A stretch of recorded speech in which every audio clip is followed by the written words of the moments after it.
What's in your diary? What's in your diary? What's in your diary? What's in your diary? What's in yours?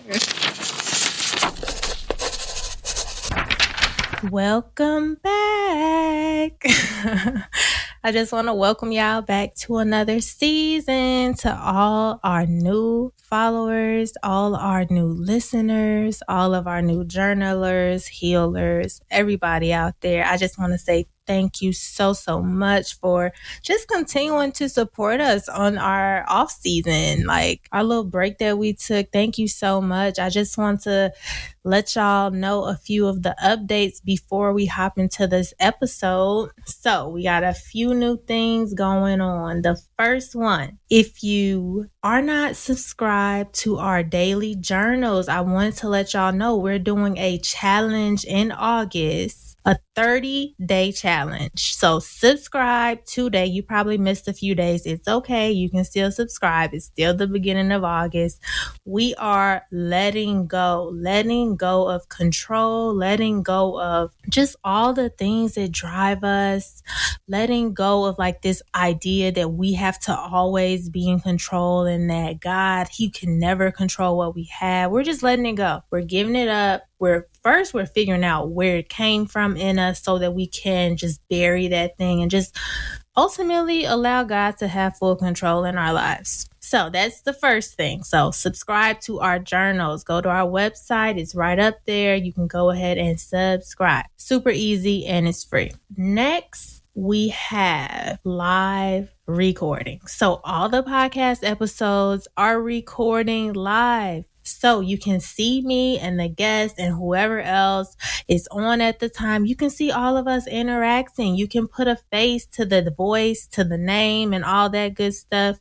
So if you want to see the live videos, go ahead and subscribe to our Patreon. Actually, if you go on our Instagram page, you can find all of this there. You can find our Patreon. You can find all the platforms we're listed on. We'll also be uploading some cool snippets from the live on YouTube just to get some more content out there. But yes, if you want to see the full episode recorded live, make sure you are subscribed to our Patreon that you can find in our Instagram bio.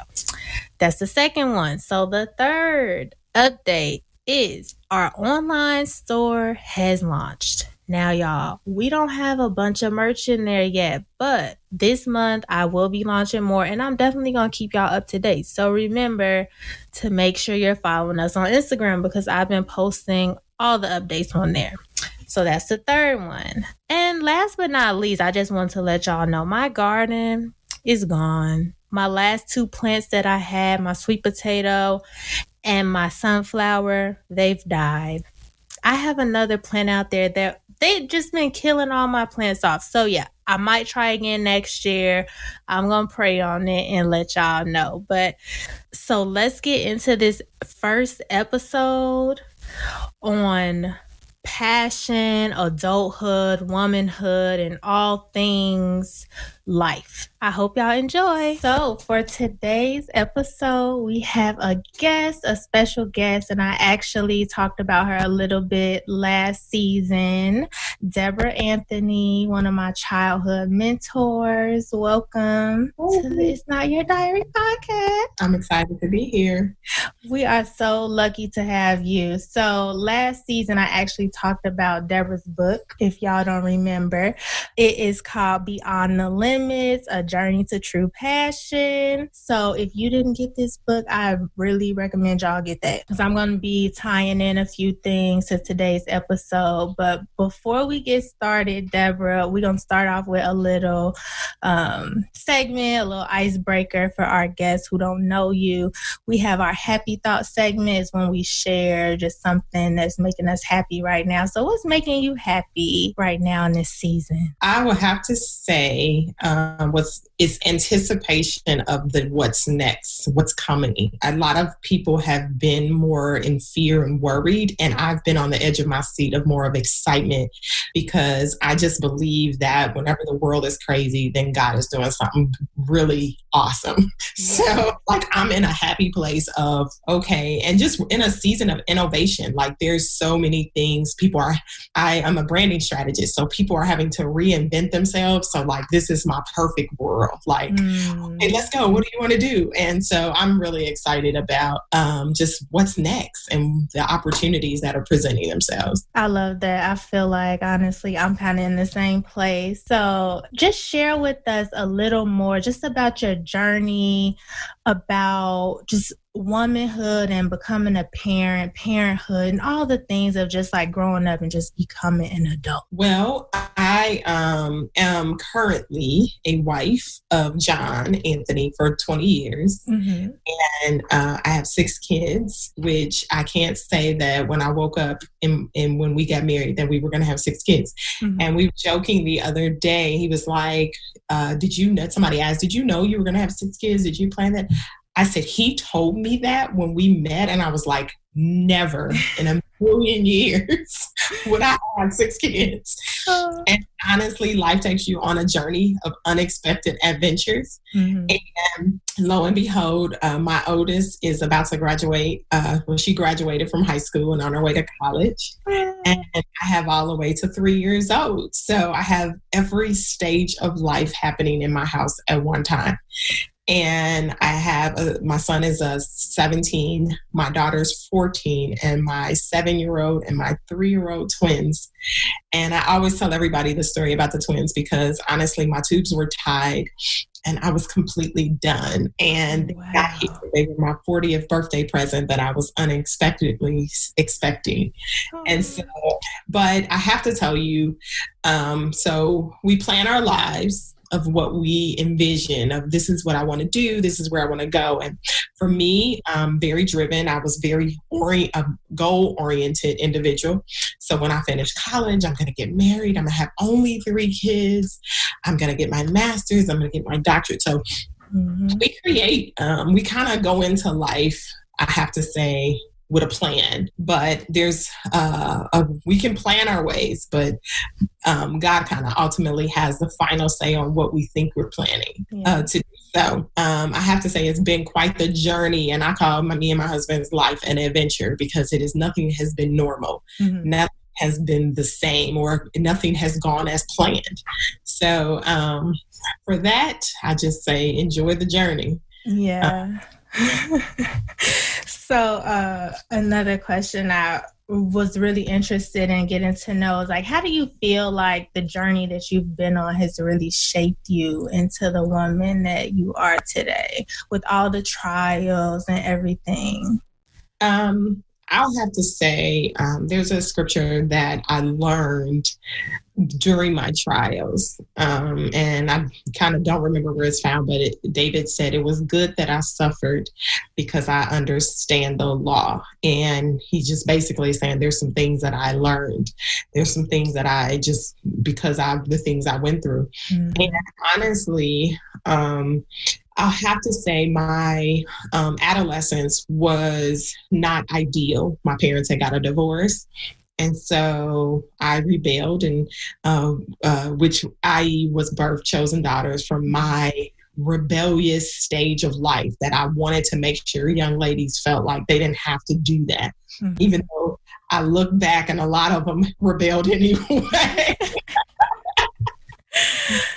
It's moments like these that say, yes, it was worth it. But I have to tell you, a lot of that pain and suffering, being so young, going through a lot of trials, they really, now that I look back, really helped develop strengths and characters.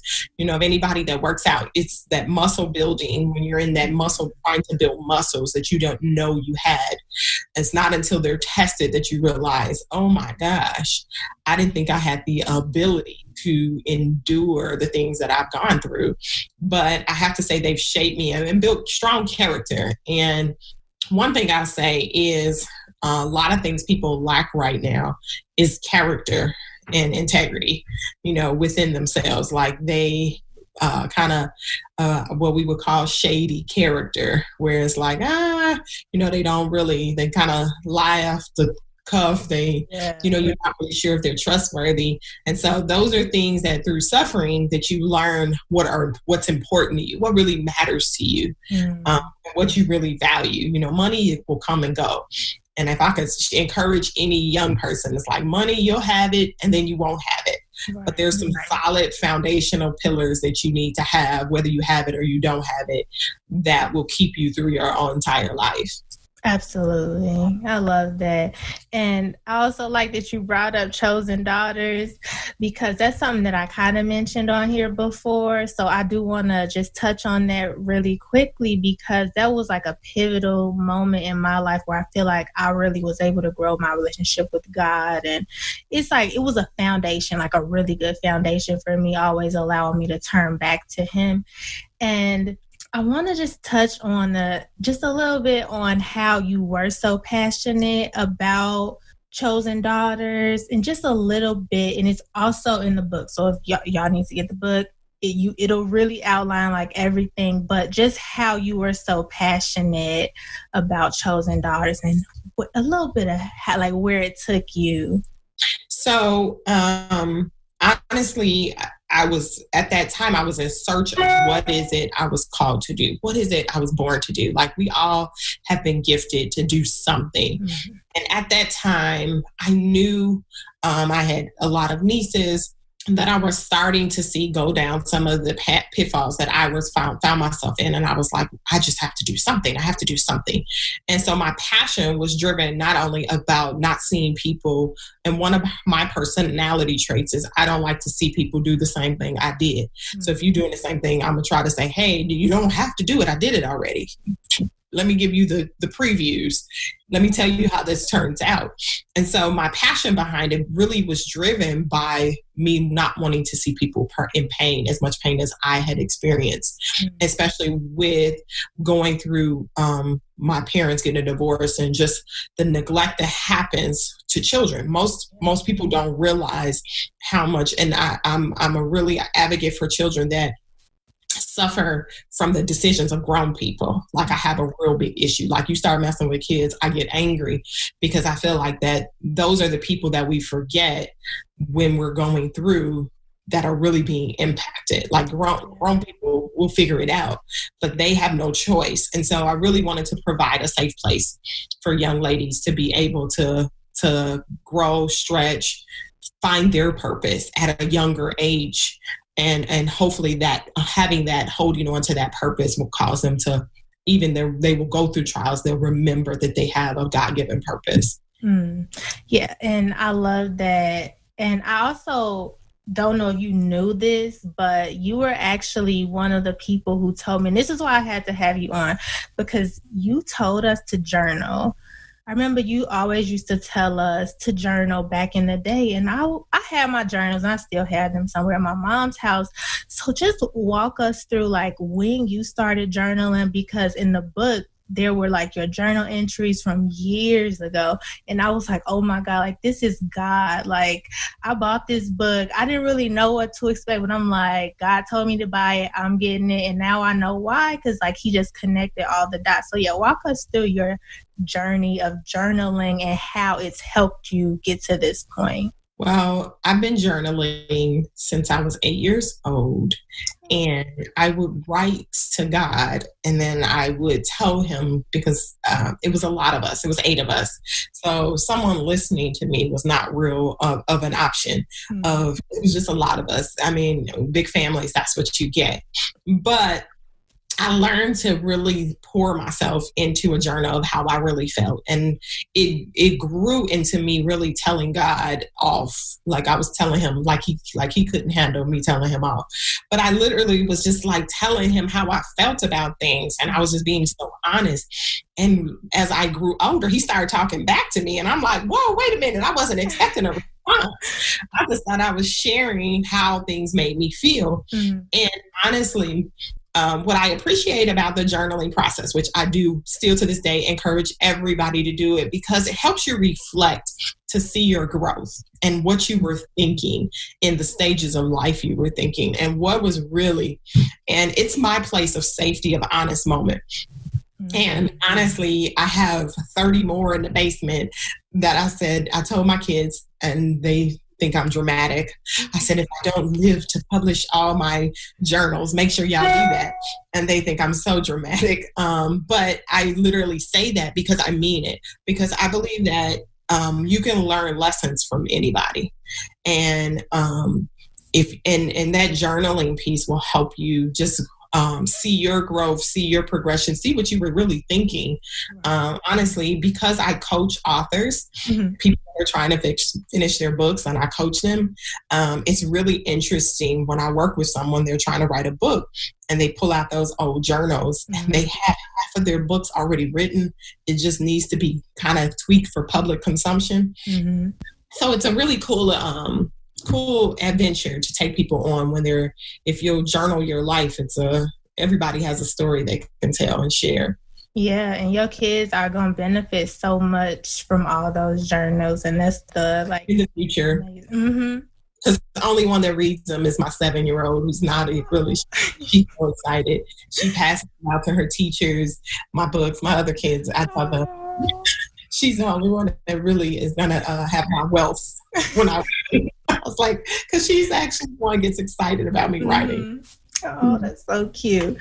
And so there was a part in the book, this sentence really stood out for me. I was highlighting all the way through. I'm like, okay, that's good. Okay. So I got this one. Many times we miss our humility lesson and we end up having to experience the lesson again and again until we get the revelation needed to bring us to our next place in life.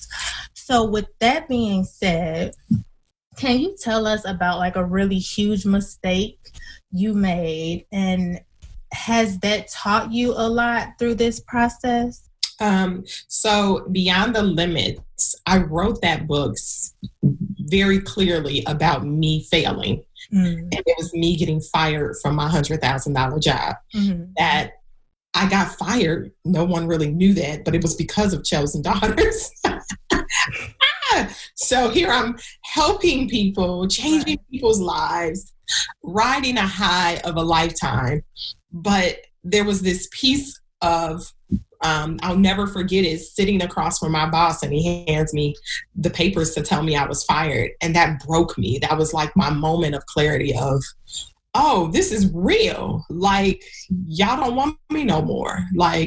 We're done. And that, it was humiliating because I was at the pinnacle of my career, and I was halfway in. So I was 13 years into my career where I was, set to be promoted. And basically I sabotaged my own future with lack of vision. And I talk about being blind. I could not see. I didn't see it coming. But sometimes your passion, if it's not rooted properly, can cause you to be blind to not see things that you would normally see. And so I have to say that was kind of the breaking point of, oh, wow, I got to do some things differently, and not just do differently in one area. Because sometimes we're so blind, it's impacting every area, but we only see what we want to see. We only want to see the things that we like. And so honestly, that was kind of that defining moment in my journey of, you got to do something different. And I didn't know what different was. I just knew my life had to change. Wow. I just can totally relate. Oh my goodness. So is there a time in your life where you feel like you just had no idea what you were doing, after you lost your job, and then that whole time of just figuring out, okay, what's next? Well, initially, and that's probably innate in all of us, we try to keep it moving. And the breaking part was when I applied for jobs and you have to check that box that asks, were you fired? Or can we contact your previous employer? Because I you know how you, out of hurt, you try to pick yourself up and keep going. I'm going to keep going. And honestly, I didn't want to live in that moment. So I was trying to get to my next moment. And many times there's those defining moments where we need to slow down and just let that set in. And we move to the next one. And hurting people hurt people, period. That's just, and when you are hurting, you will injure other people along the way. And so I realized very quickly after probably 6 months, I had to just slow down and say, okay, there's something I'm missing and there's something I have to do differently. And it was kind of, I didn't get my humility moment till probably 6 months later when I kept getting rejected, that I had to wake up that this part of my chapter of my life was over and it was time for a new chapter. And many times we're trying to ride old accomplishments and old successes, and God's trying to kill us in one area and allow something to die for something new to be birthed. And, one of my favorite scriptures is, unless a seed fall in the ground and die, it cannot bear fruit. And so sometimes we have to allow the seed to die. What we thought was our dream has to die so something else can be birthed, can live. That's exactly what happened to me. Like in my job, I just got laid off, and this is what I wanted to do. Like since I was in 5th grade, I always wanted to be a fashion designer. God was like, nope. And then I prayed because a new job came 1 week later. I could have had a new job. And I prayed. He said, nope. I said, okay, well, I'm going to have to turn that down, making the same amount of money. And I was like, okay, well, if this is what you want, following his plan is definitely like the only way. So, yeah, that's a huge learning lesson that we all could really learn. And then another part in the book that I love, because when I was reading this, I was like, this is me. Like, I'm reading like a reflection of like my thoughts and everything. And you wrote, I developed a heart that resisted following the rules to the letter because I wanted what I wanted at the moment. And if I had to cut corners to get it, I would throw my value system out the window. Do you remember ever cheating on a spelling test or math test? And I was just like, wow, like, so how did you overcome the need to control your life, and how hard was it? Because I feel like that was just like control. You wanted to have it. Well, and there's two things. There is biblical self-control and there is I'm going to control. And so sometimes we think of that word control is such a bad word, or you're controlling, but there's self-control. And then there is, I want to control, meaning I'm going to knock God out the way and anybody else that gets in my way to get what I want. And therein lies the problem. Most of us have a tendency to, I call it what's driving you, that self-driver. What is driving you? Is it a pure place driving you, or is it a place of I'm trying to prove a point to people, or I'm trying to make a name for myself, or what that driver is, that thing that wakes you up in the morning and makes you have to have whatever it is you think you are supposed to have. And I have to tell you, the point in which I realized that this thing was tainted was not just getting fired, is when I started going to, trying to make money in other areas. And I found myself being angry all over again with a new employer, like with someone else. Wow. And they didn't have anything to do with my original injury, but it was just the fact that those drivers and that passion will cause you to sometimes knock people out the way, hurt people that are near and dear to you. And you love them, but you can't see them because you only see what is in front of you. And that's that perverted, and I call it perverted because it's got that twinge on it that causes us to not see others' feelings and not to see how that may have impacted another person. And I talk about it, share it in the book about Chosen Daughters, how I wanted everybody to work as hard as me, or wanted everybody. And sometimes we don't even see that people are giving the best that they can give in that moment, or what they're doing to support your vision. But you're so in control that you're missing the most critical moments, which is people. Like, people matter more than what your agenda or what you're driving. Relationship, the greatest wealth we have is in relationships. It's not money, because we all know money will come, it'll go. But if you have wealth in relationships, that's valuable. Yeah. I love that. Wealth and relationships. Okay. You got all the little good quotes and everything. So one of the questions that we got from our audience was, so some women after they graduate from college, they just feel really stuck and confused. And what is some advice you would give? And this is probably actually good because, your daughter is going to college now. But yeah, what is some advice you would give to them if they're feeling passionate about things, but they're still having a hard time kind of finding out what their purpose is and what they should be focused on? Well, you know what? Honestly, I was that person that thought you could plant a seed and it would grow in a day. Mm-hmm. And if not, I was going to make it grow. Mm-hmm. I was going to go to the store and buy one already pre-sprouted, and I was going to make it be more than what it really was. Mm-hmm. I think that many times we're missing we're trying to get to the next moment that we're not living in the one we're in. And I think that we all need to just slow down. I think that if you compare, and we unfortunately have this disadvantage of this thing called social media, where we're comparing ourselves and we're wanting to be someone. We're rejecting who God made us to be someone else. And one of the things that I have to say is when you become settled in who God has made you, who he's called you to be, and that there's only one fingerprint like yours, and you realize that it's in those small moments that God makes you in the big moments. But most of us try to get away with the small moments to get to the bigger moment, and the bigger moment never comes. It just never shows up because there's a dissatisfaction. And I have to say that I had to learn in my younger years, as well as at 40 plus years old, I'm enough. And I'm enough. I'm good. Do anymore. I don't do anything. Many times in my book, Colorful, I talk about being a woman, a wife, and a mother. Mm-hmm. And in my book, Colorful, I really try to help women realize when you get married, you try to build your identity in your husband. When you have children, then you try to build your identity in your children. But if you can take full ownership for the woman, those other titles will come and go because your children will leave. You may be married, you may not be married one day.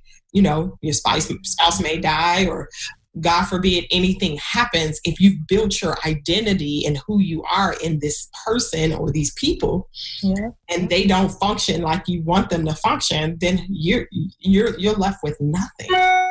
And so taking full ownership that I am who I am, this is who God has called me to be, and I'm good. I'm okay.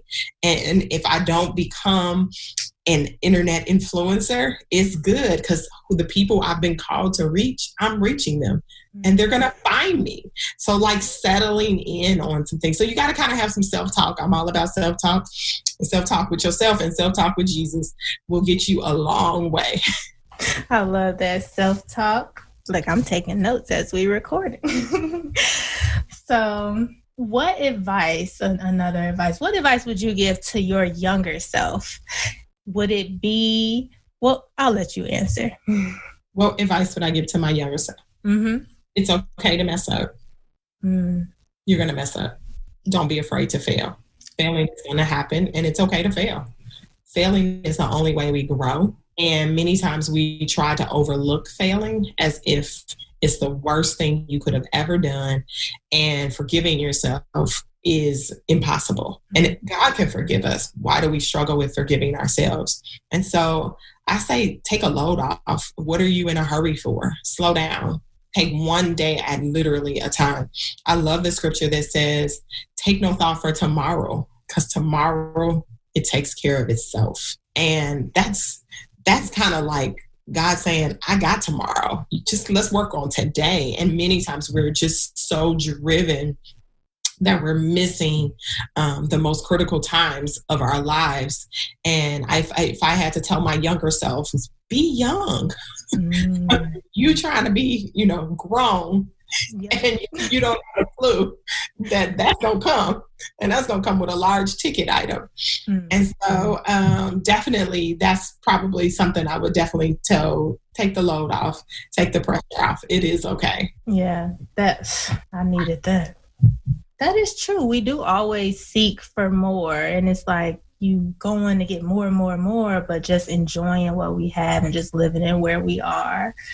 And then I also like that you brought up that scripture, because I think that's Matthew, and you also wrote in the book, Matthew 6:33. I think you just spoke on 34, and 30 says, what you should want most is God's kingdom and doing what he wants you to do. Then he will give you all these other things you need. And you said, embrace the Matthew 6:33 lifestyle and let it be your blueprint for life. Do you want to just explain why you put that in there? Because when I read it, I was like, yes, 110%. And it really just makes you change your perspective. So the 6:33 lifestyle is one of my life scriptures. Seek ye first the kingdom of God. Many times we're seeking everything else but him. And I'm working on my fourth book, and it's devotional. And the title right now is Knowing Him, but it could change. Mm-hmm. But one of the things, as I was sitting down, starting to write, and I wasn't writing this to become a devotional. Mm-hmm. And then I was feeling some kind of way. And so I'm going to just be transparent, because I don't know how to be anybody else. Yeah. Which my transparent moment was like, I'm not writing this for anybody else. This is me and Jesus' time.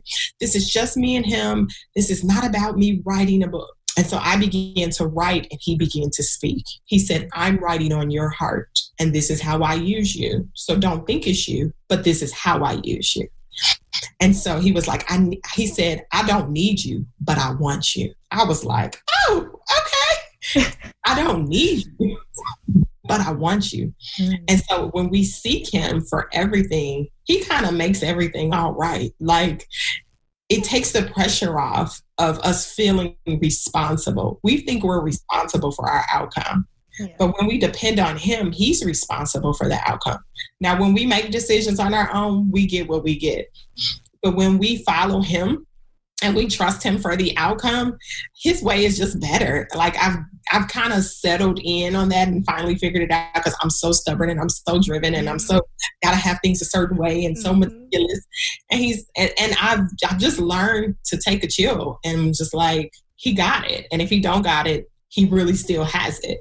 And that is, it takes a lot of discipline for all of us high capacity leaders, when we can do multiple things at one time, and we can run 5 businesses and have children and be married, and, we can run the PTA, or we can do all of these things. Mm-hmm. We feel very empowered, but what we don't realize is even the smallest detail, he wants us to come back and seek him for.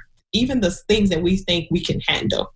Yeah. Because then he's responsible for that outcome, and I'm not responsible anymore. I'm just required to obey. Yep. And obedience is just better than sacrifice. What does that really mean? It's just better to go ahead and obey than to have to pay the price for disobedience. Right. It's better.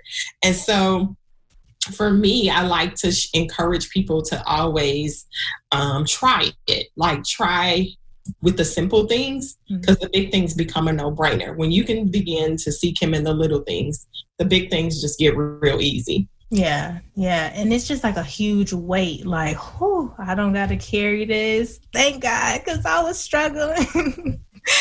Yeah, I love that. And our last question, is happiness truly attainable? Happiness is, I don't really believe in it. Happiness is a temporal state. Joy is everlasting. And so many times we're trying to pursue happiness, and that's such a temporal state depending on people and things. I build my hope on things eternal. So joy is sustainable because it's not based on my conditions. It's something that God gave me. And the scripture says, weeping may endure for a night, but joy comes in the morning.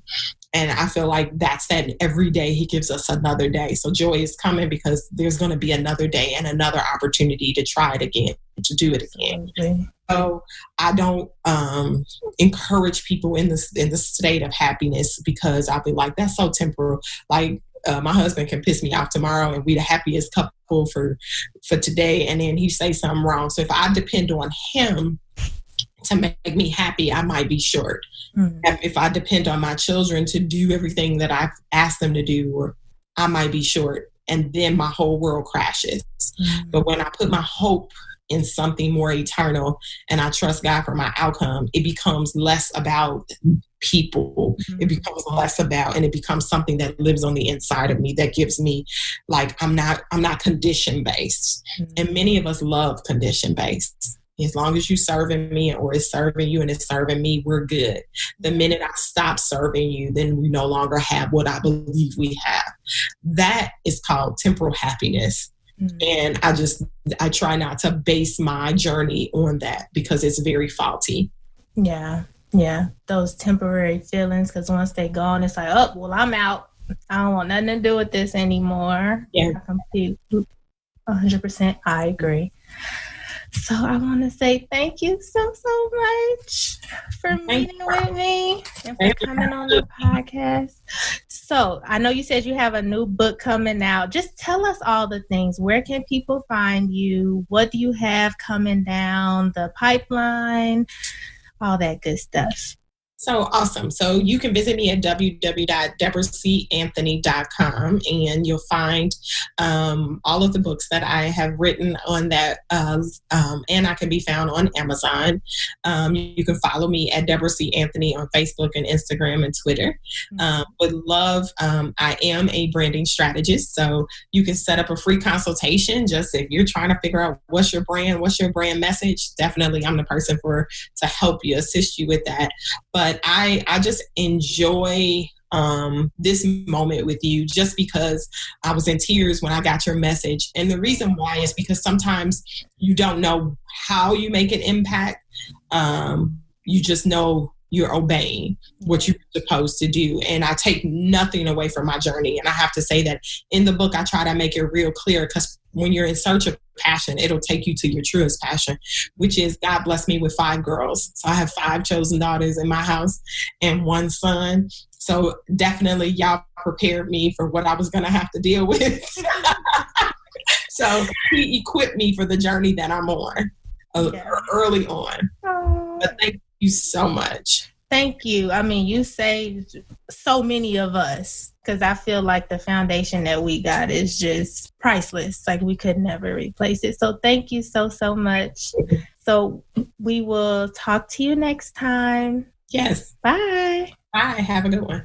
You too. So that wraps up our first episode. Thank you so much for tuning in and listening. And if you felt like this episode helped you at all in any way, shape, or form, don't forget to leave us a review on iTunes or Facebook. And if it really, really touched you, definitely share this episode with another family member, because it's going to touch them too. And of course, we just want to touch everybody, and we just want to get into the spirits of all our family members and friends, so that we all can just journal together and journal as a community. So we will talk to y'all next week. Bye.